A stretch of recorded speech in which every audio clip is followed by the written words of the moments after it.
ଲାଲକିଲ୍ଲାରୁ ଦେଶବାସୀଙ୍କୁ ସମ୍ବୋଧନ କରିବେ ପ୍ରଧାନମନ୍ତ୍ରୀ ନରେନ୍ଦ୍ର ମୋଦି। ପ୍ରଧାନମନ୍ତ୍ରୀ ନରେନ୍ଦ୍ର ମୋଦି ଶିଖ୍ ଗୁରୁ ତେଗ୍ ବାହାଦୁରଙ୍କ 400ତମ ପ୍ରକାଶ ପର୍ବ ଅବସରରେ ଆସନ୍ତା 21 ତାରିଖରେ ଐତିହାସିକ ଲାଲକିଲ୍ଲାକୁ ଦେଶବାସୀଙ୍କୁ ସମ୍ବୋଧନ କରିବେ।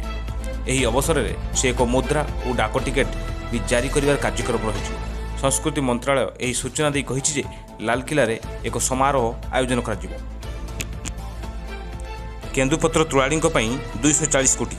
ରାଜ୍ୟର ଲକ୍ଷ ଲକ୍ଷ କେନ୍ଦୁପତ୍ର ତୋଳାଳୀଙ୍କ ସ୍ୱାର୍ଥକୁ ଦୃଷ୍ଟିରେ ରଖି ରାଜ୍ୟ ସରକାର କେନ୍ଦୁପତ୍ରର ସଂଗ୍ରହ ମୂଲ୍ୟ ବୃଦ୍ଧି କରିବା ପାଇଁ ନିଷ୍ପତ୍ତି ଗ୍ରହଣ କରିଛନ୍ତି।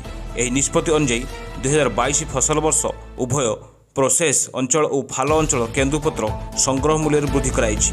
ଏହାଦ୍ୱାରା ରାଜ୍ୟର 7.50 ଲକ୍ଷ ଗରିବ କେନ୍ଦୁପତ୍ର ତୋଳାଳୀ 240 କୋଟି ଟଙ୍କାର ଅଧିକ ରୋଜଗାର ପାଇପାରିବେ। ଏମାନଙ୍କ ମଧ୍ୟରୁ ଅଧିକାଂଶ ହେଉଛନ୍ତି ଜନଜାତି ମହିଳା।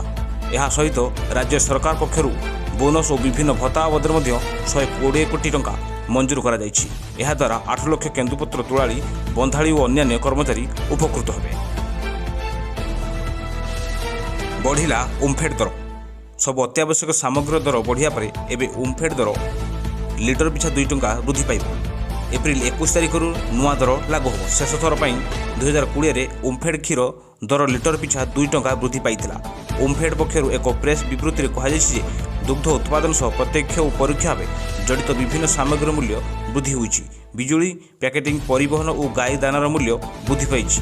ତେଣୁ ଦୁଗ୍ଧ ଦର ବୃଦ୍ଧି କରିବାର ଆବଶ୍ୟକତା ରହିଛି। ଇନପୁଟ୍ ଖର୍ଚ୍ଚ ବୃଦ୍ଧିକୁ ବିଚାରକୁ ନେଇ ଦୁଗ୍ଧ କ୍ରୟ ମୂଲ୍ୟକୁ 5% ଅଧିକ ବୃଦ୍ଧି କରାଯାଇଛି। ପୁଣି ଶିମିଳିପାଳ ଅଭୟାରଣ୍ୟରେ ନିଆଁ। ପୁଡ଼ଡିହା ରେଞ୍ଜର ଅନନ୍ତପୁର ଓ ଉଦଳା ରେଞ୍ଜର ମାଣିକପୁର ଜଙ୍ଗଲରେ ଲାଗିଛି ନିଆଁ। ଶିମିଳିପାଳ ପାହାଡ଼ର ଉପର ମୁଣ୍ଡରେ ଏହି ନିଆଁ ଲାଗିଥିବା ବେଳେ ପୁରା ପରିବେଶ ଧୂଆଁମୟ ହୋଇଯାଇଛି। ଧୀରେ ଧୀରେ ଏହି ନିଆଁ ଚାରିଆଡ଼େ ବ୍ୟାପିବାକୁ ଲାଗିଲାଣି। ପାହାଡ଼ରେ ଥିବା ମୂଲ୍ୟବାନ ଗଛ ନଷ୍ଟ ହେବାର ଆଶଙ୍କା ରହିଛି। ଗତ ବର୍ଷ ଏହି ଦୁଇଟି ରେଞ୍ଜରେ ନିଆଁ ଲାଗି ବ୍ୟାପକ ବୃକ୍ଷଲତା ଜଳିପୋଡ଼ି ନଷ୍ଟ ହୋଇଥିଲା। ପୁଣି ଚଳିତ ବର୍ଷ ନିଆଁ ଲାଗିବା ଚିନ୍ତାର କାରଣ ପାଲଟିଛି। ଖୁବ୍ ଶୀଘ୍ର OTT ପ୍ଲାଟଫର୍ମରେ ରିଲିଜ୍ ହେବ ଦ କାଶ୍ମୀର ଫାଇଲ୍। ନିର୍ଦ୍ଦେଶକ ବିବେକ ରଞ୍ଜନ ଅଗ୍ନିହୋତ୍ରୀଙ୍କ ନିକଟରେ ମୁକ୍ତିଲାଭ କରିଥିବା ଚଳଚ୍ଚିତ୍ର କାଶ୍ମୀର ଫାଇଲ୍ ଖୁବ୍ ଶୀଘ୍ର OTTରେ ରିଲିଜ୍ ହେବାକୁ ଯାଉଛି। ଏନେଇ ବିବେକ ଅଗ୍ନିହୋତ୍ରୀ ନିଜେ ଇନଷ୍ଟାଗ୍ରାମ ମାଧ୍ୟମରେ ସୋମବାର ଏହା ଘୋଷଣା କରିଛନ୍ତି। ଇନଷ୍ଟାଗ୍ରାମ ଏକ ପୋଷ୍ଟ ସେୟାର କରି ଲେଖିଛନ୍ତି ଯେ କାଶ୍ମୀର ଫାଇଲ୍ ଖୁବ୍ ଶୀଘ୍ର OTT ପ୍ଲାଟଫର୍ମ G5ରେ ରିଲିଜ୍ ହେବାକୁ ଯାଉଛି। ଅସଲି ବ୍ରାଣ୍ଡ ନକଲି ମାଲ।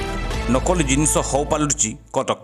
ନକଲି ତେଲ, ଘିଅ, ମସଲା, ସସ୍ ଓ ଜର୍ଦା କାରଖାନା କଟକ ଜିଲ୍ଲାରୁ ଠାବ ଭାବରେ ନକଲି ଡିଟର୍ଜେଣ୍ଟ ଫ୍ୟାକ୍ଟ୍ରି ଉପରେ ଚଢ଼ାଉ କରିଛି ପୁଲିସ।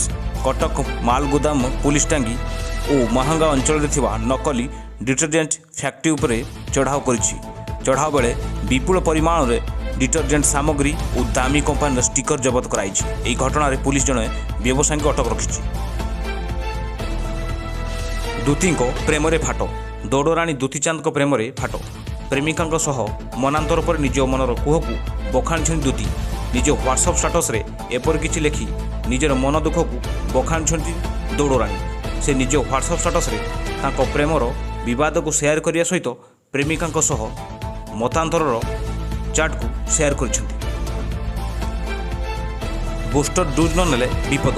ଦୀର୍ଘ 4 ମାସର ଆଶ୍ୱସ୍ତି ପରେ ପୁଣି କରୋନାର ଭୟ ଫେରୁଛି। ଦିଲ୍ଲୀ, ହରିୟାଣା ଓ ୟୁପି ଭଳି ରାଜ୍ୟରେ ସଂକ୍ରମଣ ବଢ଼ିବା ଚତୁର୍ଥ ଲହର ଆଶଙ୍କାକୁ ବଢ଼ାଇ ଦେଇଛି। ଆଶ୍ୱସ୍ତିକର କଥା, ଅନ୍ୟ ରାଜ୍ୟ ତୁଳନାରେ ଓଡ଼ିଶାର ସ୍ଥିତି ନିୟନ୍ତ୍ରଣ ଅଛି। ଚିନ୍ତାର ବିଷୟ ହେଉଛି ଏହି ସମୟରେ ରାଜ୍ୟର ବୁଷ୍ଟର ଡୋଜ୍ ନେବାକୁ ଲୋକେ ଆଗ୍ରହୀ ହେଉନାହାନ୍ତି। ରାଜ୍ୟର କ୍ରମାଗତ ଭାବରେ କରୋନା ସଂକ୍ରମଣ କମିଥିବା ଯୋଗୁଁ ଲୋକେ ଆଉ ଟିକା ନେବାକୁ ଗୁରୁତ୍ୱ ଦେଉନାହାନ୍ତି। ଏପରିକି ମାସ୍କ ଓ ସାମାଜିକ ଦୂରତା ରକ୍ଷା ଭଳି ବଳବତ୍ତର ଥିବା କରୋନା କଟକଣାକୁ ମାନୁନାହାନ୍ତି, ଯାହାକୁ ନେଇ ଉଦ୍ବେଗ ପ୍ରକାଶ କରିଛନ୍ତି ବିଶେଷଜ୍ଞ।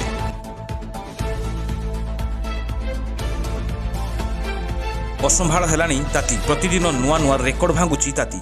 ଆଜି ଚଳିତ ବର୍ଷର ଦିନର ସର୍ବୋଚ୍ଚ ତାପମାତ୍ରା ରେକର୍ଡ କରିଛି 44.4 ଡିଗ୍ରୀ ସହ ସୋନପୁର ରାଜ୍ୟର ଉତ୍ତପ୍ତ ସହର ପାଲଟିଛି। 9ଟି ସହରରେ ଦିନର ତାପମାତ୍ରା 42 ଡିଗ୍ରୀ କିମ୍ବା ଅଧିକ ରେକର୍ଡ କରାଇଥିବା ବେଳେ ପୁଣି ଆଜି 21 ସହରର ତାପମାତ୍ରା 40 ଡିଗ୍ରୀ କିମ୍ବା ଅଧିକ ରେକର୍ଡ କରାଯାଇଛି। ମାଧ୍ୟମିକ ଶିକ୍ଷା ପରିଷଦ ଦ୍ୱାରା ପରିଚାଳିତ ହାଇସ୍କୁଲ ସାର୍ଟିଫିକେଟ୍, ମଧ୍ୟମା ଓ ଓପନ୍ ସ୍କୁଲ ପରୀକ୍ଷାର ସୁପରିଚାଳନା ପାଇଁ ବୋର୍ଡ ପକ୍ଷରୁ ସମସ୍ତ ଜିଲ୍ଲା ଶିକ୍ଷାଧିକାରୀଙ୍କୁ ଚିଠି କରି ସୁବ୍ୟବସ୍ଥିତ କରିବା ପାଇଁ ନିର୍ଦ୍ଦେଶ ଦିଆଯାଇଛି। ରାଜ୍ୟରେ 3540ଟି ପରୀକ୍ଷା କେନ୍ଦ୍ରରେ 5,71,909 ଜଣ ପରୀକ୍ଷାର୍ଥୀ ଏହି ମାଟ୍ରିକ ପରୀକ୍ଷା ଦେଉଛନ୍ତି। 4,443 ଜଣ ମଧ୍ୟମା ଏବଂ 9,378 ଜଣ ଓପନ୍ ସ୍କୁଲ ପରୀକ୍ଷାର୍ଥୀ ଏହି ପରୀକ୍ଷା ଦେଉଛନ୍ତି। ଏଥିପାଇଁ ରାଜ୍ୟରେ 315ଟି ନୋଡାଲ ସେଣ୍ଟର କରାଯାଇଛି। ଆସନ୍ତା 22 ତାରିଖରୁ ନୋଡାଲ ସେଣ୍ଟରକୁ ପ୍ରଶ୍ନପତ୍ର ବୁକଲେଟ୍ ଓ OMR ସିଟ୍ ପଠାଯିବ ବୋଲି ବୋର୍ଡ ପକ୍ଷରୁ ଜଣାପଡ଼ିଛି।